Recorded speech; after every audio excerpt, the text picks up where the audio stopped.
Hello, so this is Zwift number 87, stage 5 Zwift Unlocked.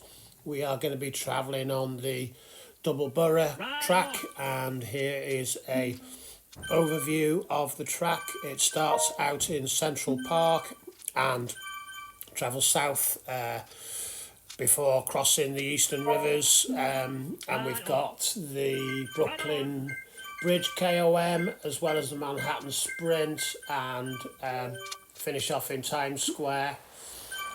It's quite a similar route to last week's stage 4, but we're starting, like I said, in Central Park, a little bit further north than last week's route, and taking in far more of the subway, so far more, I think 6 in total, of the ascents and descents on the subway entrance on the escalators.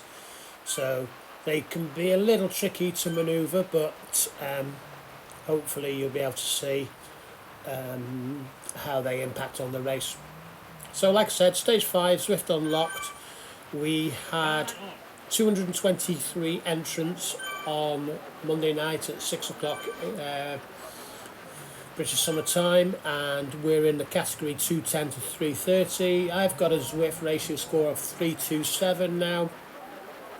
I did this same race again on Friday, and that increased my Zwift racing score by 1 more, so I'm getting quite close to 330, although I don't feel as though I'm getting any better in my position.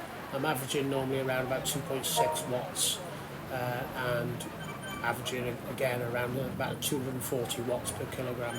No, I said that wrong, around 240 watts. So we actually had 189 people go over the start line. It wasn't too bad at the start. I had a good pen position, so I powered off at the start, as you'll have seen, and was able to settle in.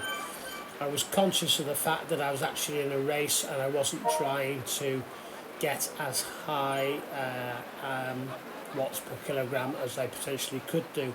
So I think we've already gone past the section where there was a very steep downhill, which I completely eased off and started doing no watts for a couple of seconds, but realised that I needed to keep my watts up. So here I am now, just dropped down that first descent in the subway, and we'll be going back up the other side shortly. Now, what I discussed, here it is on the left hand side, a 5-second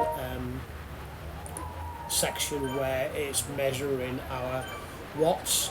I thought it was measuring the watts. I'd mentioned this in a previous video, and I thought it was measuring the watts as we were powering up the escalator, but that doesn't appear to be the case. I think it's there's a section as you go through the subway between two banners where they are measuring your wattage, so that's something to keep an eye out. Here's the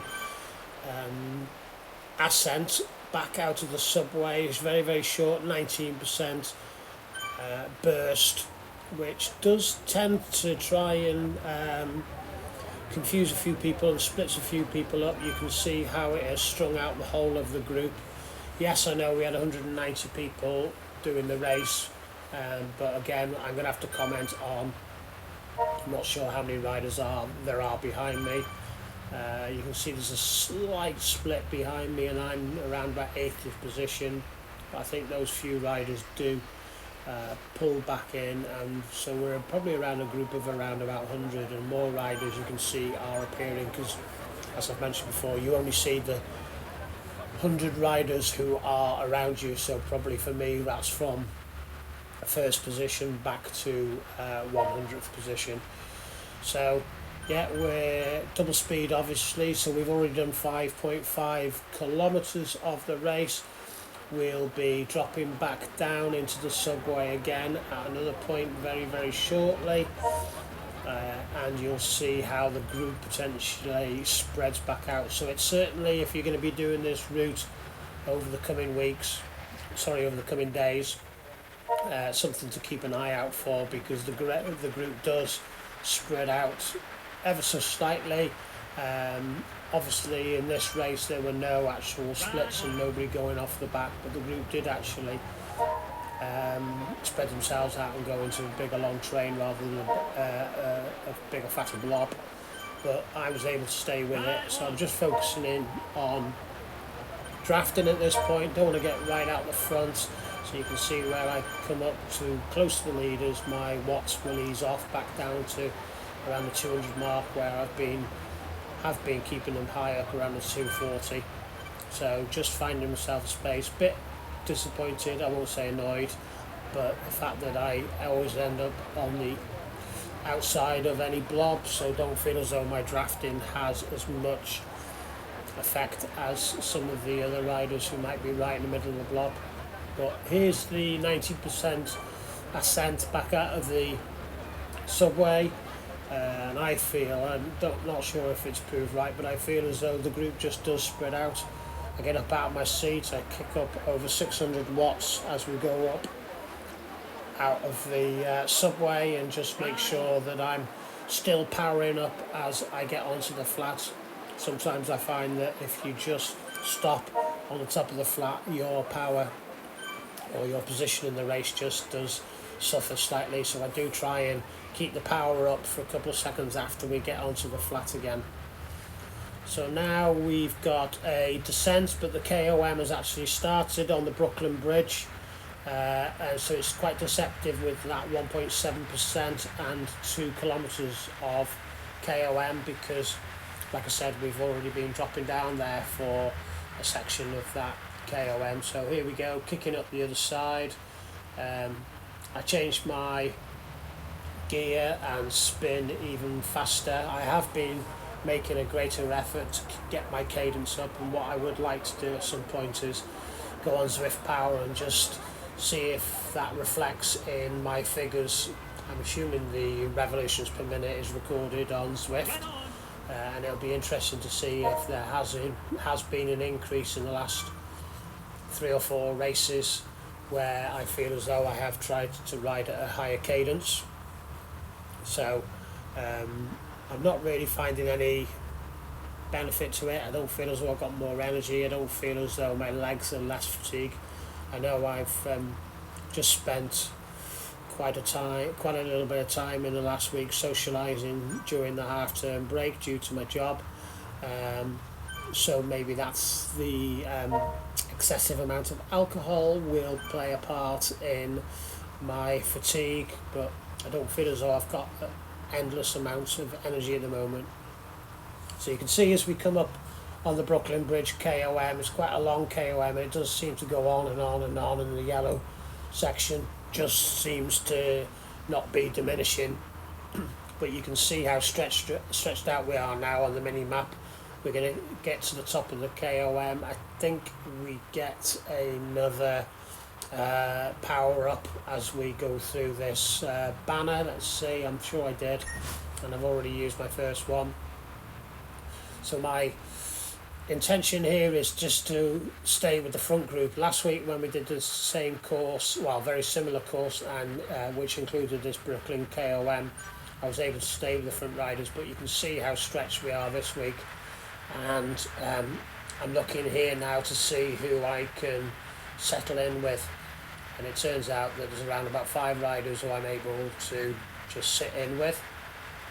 The front group did also seem to settle, and as I powered on past that group of 5 or 6 riders, I thought, 4 seconds, I might be able to catch them here, because that was the front blob of around about 40-45 riders. But I just eased off again. I don't know whether that was the right decision or not. I don't think I would have caught them 4 seconds in these sorts of races, going at this speed, chasing down a whole group of riders of 45 with their drafting effect is just potentially going to be, it's not going to end well. So I eased off. Whether, like I said, whether that was the right decision or not, I'm not sure. So now we've got the second section of inclines, the second major set of inclines, and we're going back over the other bridge. I can't recall what the actual bridge is called, but I will get that back into the commentary shortly when I can remember.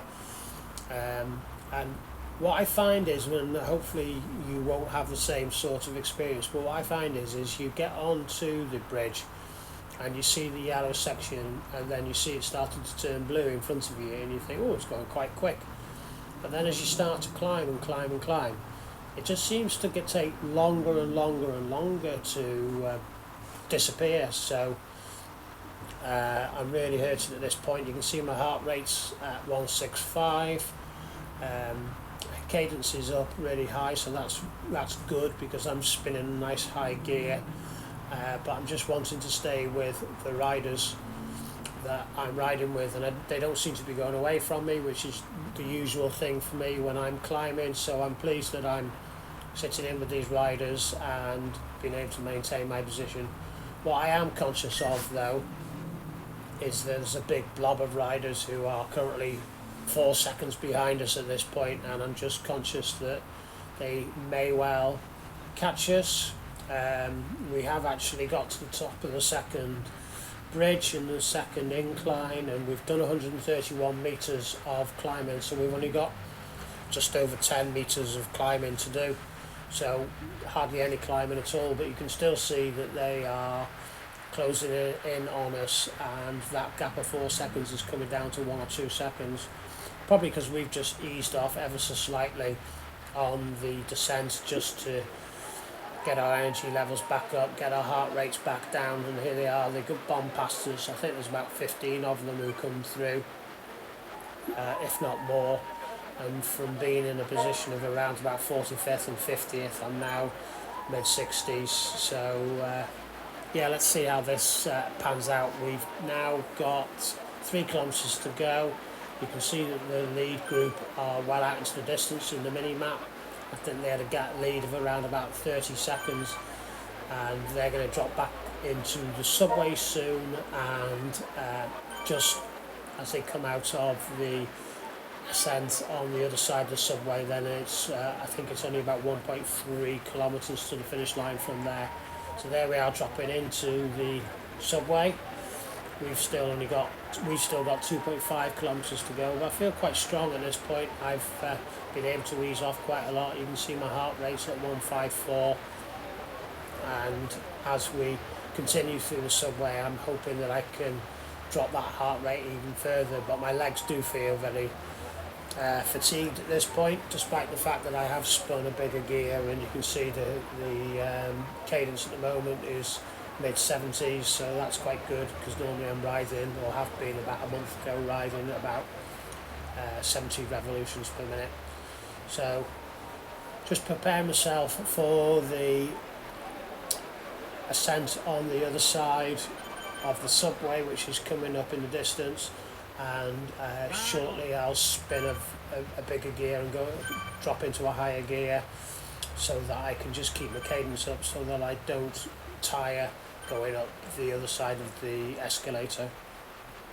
So here we go, we're actually inside the last kilometre at this point, and we do start to spread out. One rider goes off the front of the group, but predominantly the front group of 45 riders, they've all stayed together at this point, and they'll be having a massive blast.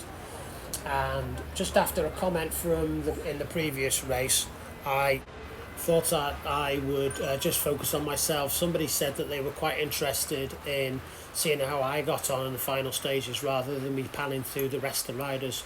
So it'd be interesting to hear what other people think in regards to that, whether they prefer this version where I am concentrating on myself, or whether they do prefer the race where I pan through all the leaders and all the leading riders, see how they've got on.